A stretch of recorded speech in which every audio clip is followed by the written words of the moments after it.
Today on Nat Chats, I'm going to talk briefly about the outlook for the Perth property market and some of the changes coming up in 2020. The latter is particularly relevant if you own or are buying or selling a strata property, or if you're a landlord or tenant. So let's firstly look at those changes. This year we're going to see a review and reforms to the Residential Tenancies Act, which will affect both landlords and tenants. It's been more than 10 years since the Act was reviewed, and there's a lot of items on the table for discussion.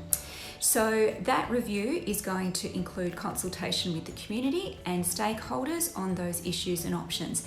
Things such as tenants' rights to keep pets, the ability for a tenant to break lease early in certain circumstances without penalty, and landlord obligations to keep their premises in good repair are only three of a very long list of items that are being considered. For more information and to submit feedback or register for updates on the review, you can visit the Department of Mines, Industry Regulation and Safety website, we call that DMIRS for short, and get information there. Now, new strata laws were passed by Parliament at the end of 2018, and the first stage of those reforms, being the Strata Titles Amendment Act 2018, are going to be announced soon. Changes include the requirement for sellers of strata properties to provide more information to buyers up front, such as copies of minutes from the last AGM and statements of accounts, and a simplified process for strata dispute resolution, which is good news. For more information, you can check out the dedicated website strata.wa.gov.au, where you can find everything about what's changing and why. Now to the market. The last 2 months have finally seen the overall Perth market steady in terms of price, which is a welcome change from what we saw through most of 2019, particularly in the early and middle stages. Anecdotally, we're very encouraged by the level of buyer inquiries and numbers at home opens that we've seen so far this year also.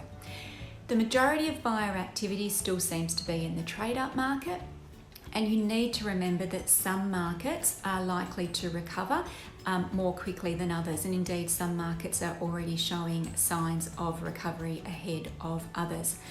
Currently, it's taking an average of 84 days for property to sell in Perth, which is up from the beginning of last year, but select suburbs are half that. Pay close attention to what's happening in the specific suburbs that you're looking to buy or sell in, as well as specific property types. Supply and demand can vary widely between suburb and property types, and the overall market statistics might be at complete odds with a specific local micro market that you're in. Now, if you're a landlord, rental vacancy rates and rents themselves are remaining steady at 2.3% and $350 per week respectively. And in our office, we're finding it very easy to secure quality tenants, providing a property is priced in line with the market accordingly. Look, our hope and expectation for 2020, all things being equal, is that the continued low interest rate environment and slowly improving local economic conditions here in WA will continue to assist the market to stabilise and improve.